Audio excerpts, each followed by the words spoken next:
I got to the hospital at 6:03 p.m., ran through the emergency room doors, found my aunt in the waiting room. She stood up when she saw me. And I knew, before she said anything, I knew. She's gone, honey.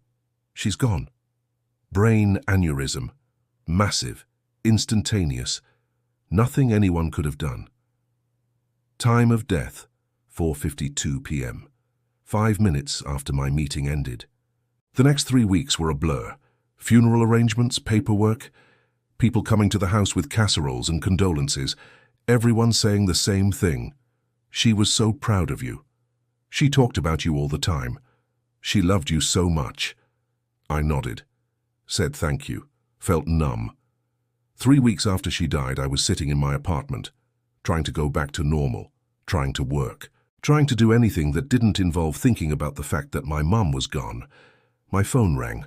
Unknown number. I almost didn't answer, but I did. Hello? Good evening. This is an automated message from your mobile carrier. Your voicemail box is at maximum capacity. You currently have 47 saved messages. To avoid losing messages, please delete old voicemails or upgrade your storage. Press 1 to manage your mailbox. 47 messages. I opened my voicemail, looked at the list. Every single one was from her. The oldest was from 8 months ago. The newest was from March 17th at 4:47 p.m., 5 minutes before she died. I sat there staring at my phone, and something clicked in my brain, something that made me feel sick. 47 times. 47 times my mother had reached out to me, had tried to connect, had left her voice, her words, her love in a little digital box, and I had never, not once, opened it. I took a deep breath and I pressed play on the first message. Hi, honey, just calling to say hi. I made that chicken soup you like, thought maybe you'd want to come over for dinner this week. No pressure, I know you're busy, just miss you. Call me back when you get a chance. Love you. 8 months ago, she'd made soup, wanted to see me. I never called back, never even listened. I pressed play on the next one. Hey, sweetheart, haven't heard from you, just wanted to make sure you're okay. I saw on the news there's a bad storm coming your way. Do you have food? Power? Call me, okay? Love you. I remembered that storm. I remembered seeing her missed call. I remembered thinking, I'll call her tomorrow when the power's back. I never did. Message 3, message 4, message 5. They were all like that. Short, sweet, nothing urgent. Just a mom checking in on her son, asking how he was, telling him she loved him, inviting him to dinner, reminding him about the weather. Trivial things, unimportant things, things that didn't need immediate responses. Except they did. They all did. By message 15, I was crying. By message 20, I could barely breathe. Each one was a reminder of a moment I'd missed, a conversation I'd avoided, a connection I'd postponed. And the timestamps destroyed me. Message 8. Your birthday's coming up. Want to do dinner? I remembered that. I texted back, busy this year, rain check? There was no rain check. There was no next year. Message 23. I went to the doctor today. Nothing serious, just a checkup. But I wanted to tell you about it. Call me when you can. She'd wanted to tell me about a doctor's appointment. Something so mundane, so normal. And I didn't call. Message 31. I miss you, honey. I know you're busy. I miss talking to you. I miss talking to you. She missed me, and I was too busy scrolling through Twitter to notice. Then I got to message 38, and something changed. Hi, sweetheart. I need to talk to you about something. It's not an emergency, don't worry, but it's important. Can you call me back, please? I really need to hear your voice. March 3rd, 2 weeks before she died. The tone was different. Urgent, but trying not to sound urgent. Scared, but trying not to sound scared. I never called back. Next message. March 6th. Honey, I really need you to call me. I'm not trying to bother you. There's something I need to tell you, please. I checked my phone records. I'd seen that call, sent it to voicemail, texted her, can't talk now, later. There was no later. Message 40, March 10th. Okay, I don't want to keep bothering you, but I've been having these dreams, these feelings like time is running out. I know that sounds silly. I know I'm probably being dramatic, But I need to tell you some things. Just in case, please call me. Just in case, she knew, somehow she knew. Then I got to message 46, March 15th, 2 days before she died. Hi, baby. I know you're not going to listen to this right away, maybe not for a while, and that's okay, I understand. You're living your life, you're busy, you're out there being the amazing person I raised you to be. But I need to say some things. And I'm going to say them now while I still can, while my voice still works and my thoughts are clear, and I can tell you everything I need you to know. I'm so proud of you. I know I've told you that before, but I need you to really hear it. Everything you've accomplished, everything you've become, I'm proud of all of it. Even the mistakes, especially the mistakes, because they made you who you are. When you were born, the nurse put you in my arms and you looked at me with these big serious eyes and I thought, this is it. This is what I'm here for. To love this person, to protect this person, to make sure this person knows every single day that he matters. I know I called too much. I know I bothered you. I know you had a life that didn't always include time for your mom. And that's okay. That's how it should be. You're supposed to grow up. You're supposed to move on. You're supposed to build a life that's bigger than Sunday dinners and phone calls home. But I kept calling anyway, because that's what mothers do. We keep reaching out, even when our kids are too busy to reach back. We keep leaving messages, even when we know they might not be heard right away. We keep loving even from a distance, even through silence. I've been having these feelings lately. Like my time is shorter than I thought. I don't know why, maybe it's nothing. Maybe I'm just getting older and more aware of my mortality. But just in case these feelings mean something, I need you to know a few things. First, none of this is your fault. Not the missed calls.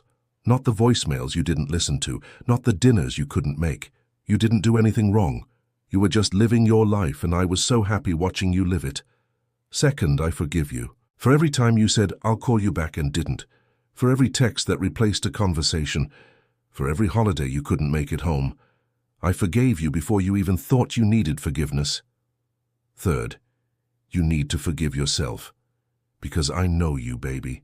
I know that if something happens to me, you're going to replay every missed call, every ignored message, every time you chose something else over me, and you're going to hate yourself for it. Don't. Life is busy. People get distracted. Time slips away. It doesn't mean you didn't love me. I always knew you loved me, even in the silence, even in the distance. I knew. Fourth, keep living. Keep being busy. Keep building your life. Don't let grief make you small. Don't let guilt make you stop. Your mum doesn't want a shrine. Your mum wants a son who laughs and loves and makes mistakes and keeps going anyway. And fifth is the most important thing. I'll keep calling, even after I'm gone. Maybe not literally, maybe not in ways you can hear, but I'll be there. In the little things, in the memories, in the moments when you think of me and smile, or think of me and cry, or think of me and feel that specific kind of missing that only exists between mothers and sons. I'll keep reaching out, even if you never answer. Because that's what love is. It's not about being heard, it's about speaking anyway. It's about calling, even knowing the call might not be returned. It's about leaving messages in the dark and trusting they mean something. So when you finally listen to this, and you will, eventually, when you're ready, I want you to know, I'm not mad. I'm not disappointed. I'm not hurt. I'm just your mom. And I love you. And I called because that's what I do. That's what I'll always do. Even if you never answer, baby, I'll keep calling. Okay, I love you. Be good, be happy, be you, and maybe call your mom every once in a while. We miss you more than you know. I sat there with the phone pressed to my ear for I don't know how long. Could have been 5 minutes. Could have been an hour. 4 minutes and 23 seconds. That's how long she talked. The longest message she'd ever left. 2 days later, she was gone. I went back to the voicemail list. 46 messages. I'd listened to 46, but the system said 47. I scrolled down. One more message. March 17th, 4:47 p.m., 5 minutes before she died. The timestamp said duration 008, incomplete recording, 8 seconds. I pressed play. Breathing, heavy, labored breathing, rustling, movement. Honey, I phone dropping. Distant thud, silence. She was calling me when it happened. At 4:47, while I was in that meeting, ignoring the buzz of my phone on the table, she was trying to reach me. The aneurysm happened mid-call. The phone dropped, the message cut off. The last thing my mother tried to do in her life was call her son, and I didn't answer. I've saved all 47 messages. I listen to them sometimes. Not all at once, that's too much, but one at a time. When I miss her voice, when I need to hear her say she's proud of me, when I need to remember that I was loved. The last message, the 4-minute one, I've listened to maybe 100 times. I've memorized every word, every pause, every breath. I'll keep calling even if you never answer. And here's what I've realized: she was right. She does keep calling, not literally, but in the way she said she would. When I'm making a decision and I think, what would Mom say? That's her calling. When I see something that makes me laugh, and my first instinct is to tell her, that's her calling. When I'm having a bad day and I remember her voice saying, "You're going to be okay, baby," that's her calling. She's still reaching out. I'm just finally learning to answer. I've changed my voicemail habits. I listen to every message now. Same day, sometimes within the hour, from everyone. Friends, family, even telemarketers. Because you never know which message is going to be the last one. You never know which call you can't return. If you have voicemails you haven't listened to, I'm asking you listen to them. Today, right now, especially if they're from someone you love, someone who's trying to reach you, someone who keeps calling even when you don't call back. Because one day the calls will stop, the messages will end, and you'll be left with silence so loud it screams.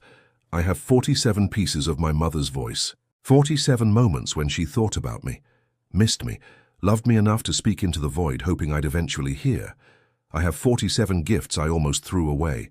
Don't wait until your voicemail is full to realize what you've been ignoring.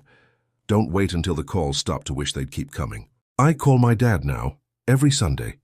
We talk about nothing important: weather, sports, what he had for dinner, the kind of conversations I used to think weren't worth my time. Last week he said, "Your mom would be happy we're doing this." Yeah, I said. She would. She never stopped trying, you know, even when you were too busy. She never stopped.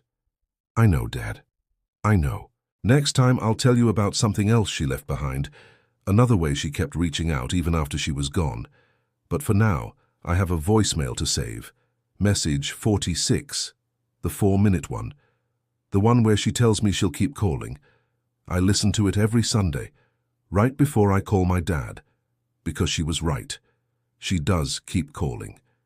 And now, finally, I'm learning to answer.